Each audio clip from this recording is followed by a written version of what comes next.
UAE के president Sheikh Mohammad बिन जायद Delhi land करते हैं 4:20 पर, प्रधानमंत्री मोदी जी से मिलते हैं 4:45 पर और 6:05 पर वो वापस उड़ जाते हैं। यानी भारत रुकते हैं सिर्फ 2 घंटे के लिए। टोटल टाइम सिर्फ 2 घंटे। ना कोई ग्रैंड वेलकम, ना कोई जॉइंट प्रेस कॉन्फ्रेंस, ना कोई लंबी डेलीगेशन मीटिंग। यानी ये एक इमरजेंसी मीटिंग थी, एक अर्जेंट मीटिंग थी कि सिर्फ 2 घंटे के लिए अरेबियन सी पार करके आना पड़ा यूएई के प्रेसिडेंट को। इतनी छोटी सी विजिट के लिए इतना दूर आना पड़ा, वो भी इतनी अर्जेंसी में। तो भैया असल में मामला क्या है? अब देखो दर्शकों, पहले आपको बताता हूं कि ऑफिशियल स्टोरी क्या है। ऑफिशियल वर्जन के मुताबिक ये विजिट इंडिया यूएई के कॉम्प्रिहेंसिव स्ट्रैटेजिक पार्टनरशिप को और स्ट्रॉन्ग करने के लिए है। एजेंडा मेन है ट्रेड और investment, defence cooperation, energy partnership and technology और फ्यूचर इनिशिएटिव्स। इंडिया और UAE eligibly top trading partners हैं। 2022 में सेपा साइन होने के बाद ट्रेड काफी तेजी से बढ़ा है और टारगेट है कि 2030 तक $100 बिलियन का नॉन ऑयल ट्रेड हो जाएगा इंडिया और यूएई के बीच में। लेकिन सच ये है दर्शकों कि ट्रेड टारगेट्स 90 मिनट्स की लीडर लेवल मीटिंग में तो डिसाइड नहीं होते। 90 मिनट की मीटिंग के अंदर इंडिया और यूएई ट्रेड पे तो बात नहीं करने वाली है। तो फिर असली बात क्या है? और दर्शकों, टाइमिंग ही सब कुछ बता देती है। इस विजिट का टाइमिंग बहुत इंपॉर्टेंट है। वेस्ट एशिया अभी स्टेबल नहीं है।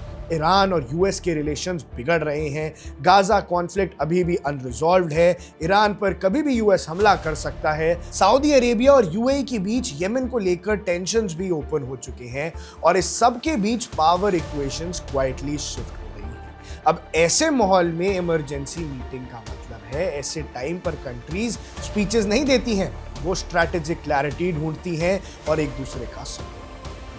अब इंडिया यहाँ यूएई के लिए क्यों इंपॉर्टेंट है? इंडिया का रोल बेहद यूनिक है क्योंकि दर्शकों, इंडिया के रिलेशंस इजराइल के साथ भी ठीक हैं, ईरान के साथ भी फंक्शनल हैं, यूएई और सऊदी अरेबिया दोनों के साथ अच्छी खासी दोस्ती है। तो ऐसे में यूनाइटेड अरब एमिरेट्स के प्रेसिडेंट कहीं कोई साजिश के तहत तो यहाँ नहीं आते। एनर्जी सिक्योरिटी हो, डिफेंस हो या रीजनल स्टेबिलिटी, इंडिया एक न्यूट्रल बट इन्फ्लुएंशियल वॉइस है और उस वॉइस को अपनी तरफ करना चाह रहे होंगे यूएई के प्रेसिडेंट। इसलिए यूएई के लिए दिल्ली सिर्फ एक कैपिटल नहीं था, ये एक स्ट्रैटेजिक चेक पॉइंट है। और बड़ा सवाल ये है दर्शकों, अगर इतना ही इंपॉर्टेंट था तो सिर्फ 2 घंटे की मीटिंग क्यों?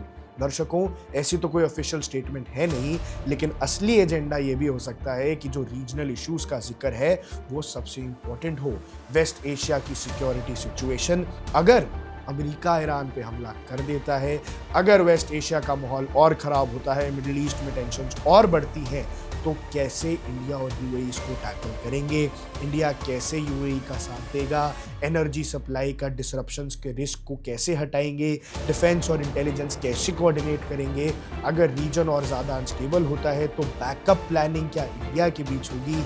ये सब टॉपिक्स पब्लिक स्टेज पर डिस्कस नहीं होते, ये बंद दरवाजों के पीछे ही डिस्कस होते हैं। इसलिए विजिट शॉर्ट जरूर थी और सिर्फ टॉप लीडरशिप इसके अंदर इन्वॉल्व है और 1.5 घंटे के अंदर शायद किसी तरह का सपोर्ट लेने आए होंगे शेख मोहम्मद बिन जायद। और 10 सालों में ये उनका 5वां इंडिया विजिट है और ये दिखाता है कि इंडिया को सिर्फ ट्रेड पार्टनर नहीं, यूएई इंडिया को एक स्ट्रेटेजिक पार्टनर के तौर पर भी देख रहा है और इंडिया का रोल वेस्ट एशिया में सबसे ज्यादा इंपॉर्टेंट हो चुका है। अब दर्शकों, जहां माहौल ऐसा है कि ईरान भी प्रोटेस्ट की आग में जल रहा है, गाजा पे अभी भी विवाद चल रहा है, ट्रंप गाजा को संभालने वाले हैं, ऐसे में यूएई क्या ट्रंप से छुपकर क्या यूएसए के खिलाफ कुछ पका रहा था भारत के साथ मिलके, जो 1.5 घंटे की मीटिंग के लिए इतनी दूर आना पड़ा और इतने शॉर्ट नोटिस पे आना पड़ा? और कोई लीडर जब सिर्फ 105 मिनट के लिए आता है तो समझ लीजिए बात छोटी नहीं है, सिर्फ सीक्रेट है और आम लोगों को असली बात ना पता चल सके, ये बात शायद नहीं सोची। आप देख रहे हैं वन इंडिया, मैं हूं अंकुश कौशिक।